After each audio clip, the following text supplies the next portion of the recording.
ನಮಸ್ಕಾರ ಸ್ನೇಹಿತರೆ, ಗೃಹಲಕ್ಷ್ಮಿ ಯೋಜನೆ ಹಣಕ್ಕಾಗಿ ಕಾಯುತ್ತಿರುವ ಮಹಿಳೆಯರಿಗೆ ಗುಡ್ ನ್ಯೂಸ್.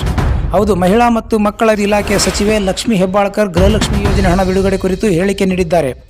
ಇದೇ ಅಕ್ಟೋಬರ್ 7ರಂದು ಜುಲೈ ಕಂತಿನ ಹಣ ಜಮೆಯಾಗಲಿದೆ. ಅದೇ ರೀತಿ ಅಕ್ಟೋಬರ್ 9ರಂದು ಆಗಸ್ಟ್ ತಿಂಗಳ ಕಂತಿನ ಹಣ ಜಮೆಯಾಗಲಿದೆ. ಒಟ್ಟು ದಸರಾ ಹಬ್ಬಕ್ಕೆ 4,000 ರೂಪಾಯಿ ಜಮೆಯಾಗಲಿದೆ ಎಂದು ಸುದ್ದಿಗಾರರಿಗೆ ತಿಳಿಸಿದ್ದಾರೆ.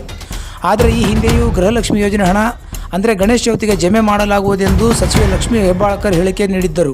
ಆಗ ತಾಂತ್ರಿಕ ಕಾರಣಗಳಿಂದಾಗಿ ಫಲಾನುಭವಿಗಳ ಖಾತೆಗೆ ಹಣ ಜಮೆ ಮಾಡಲು ಆಗಲಿಲ್ಲವೆಂದು ಸಚಿವರು ಹೇಳಿದ್ದಾರೆ. ಇದರಿಂದಾಗಿ ಫಲಾನುಭವಿಗಳಿಗೆ ಜಮೆಯಾಗುತ್ತೋ ಇಲ್ಲೋ ಎಂಬ ಅನುಮಾನವಿದೆ. ಏನೇ ಆಗಲಿ, ನಾಳೆ ಅಕ್ಟೋಬರ್ 7ರಂದು ಜುಲೈ ತಿಂಗಳ ಕಂತಿನ ಹಣ ಜಮೆಯಾದರೆ ಫಲಾನುಭವಿಗಳಿಗೆ ಖುಷಿಯೋ ಖುಷಿ. ಮತ್ತೆ ತಾಂತ್ರಿಕ ತೊಂದರೆಯಿಂದಾಗಿ ಹಣ ಜಮೆ ಮಾಡುವ ಪ್ರಕ್ರಿಯೆಯನ್ನು ಮುಂದೂಡಬಾರದೆಂಬ ಮಹಿಳೆಯರ ಒತ್ತಾಯವಾಗಿದೆ. ನಾಳೆ ಗೃಹಲಕ್ಷ್ಮಿ ಯೋಜನೆ ಜುಲೈ ತಿಂಗಳ ಕಂತಿನ ಹಣ ಜಮೆಯಾದರೆ ಮಹಿಳೆಯರಿಗೆ ಹಬ್ಬದೂಟ. ಅಕ್ಟೋಬರ್ 9ರಂದು ಹಣ ಜಮೆಯಾದರೆ ಹೋಳಿಗೆ ಊಟ ಆಗುತ್ತದೆ ಎಂಬುದು ಮಹಿಳೆಯರ ಅನಿಸಿಕೆಯಾಗಿದೆ. 1,22,000 ಗೃಹಲಕ್ಷ್ಮಿ ಮಹಿಳೆಯರ ಖಾತೆಗೆ 2 ಕಂತಿನ ಹಣ ಒಟ್ಟು 4,000 ರೂಪಾಯಿ ಜಮೆಯಾಗಲಿದೆ. ಇದಕ್ಕಾಗಿ ಒಟ್ಟು 5,000 ಕೋಟಿ ರೂಪಾಯಿ ಹಣ ಬಿಡುಗಡೆಯಾಗಿದೆ ಎಂದು ಸಚಿವೆ ಲಕ್ಷ್ಮಿ ಹೆಬ್ಬಾಳ್ಕರ್ ಮಾಧ್ಯಮದವರೊಂದಿಗೆ ಮಾತನಾಡುವಾಗ ಹೇಳಿದ್ದಾರೆ. ಮಹಿಳೆಯರು ದಸರಾ ಹಬ್ಬವನ್ನು ಅದ್ದೂರಿಯಾಗಿ ಆಚರಿಸಿ ಎಂದು ಕರೆ ನೀಡಿದ್ದಾರೆ. ಸಚಿವೆ ಹೇಳಿಕೆ ನಿಜವಾದರೆ ಮಹಿಳೆಯರಿಗೆ ದಸರಾ ಹಬ್ಬ ಅದ್ದೂರಿಯಾಗಿ ಆಚರಿಸಲಾಗುವುದು.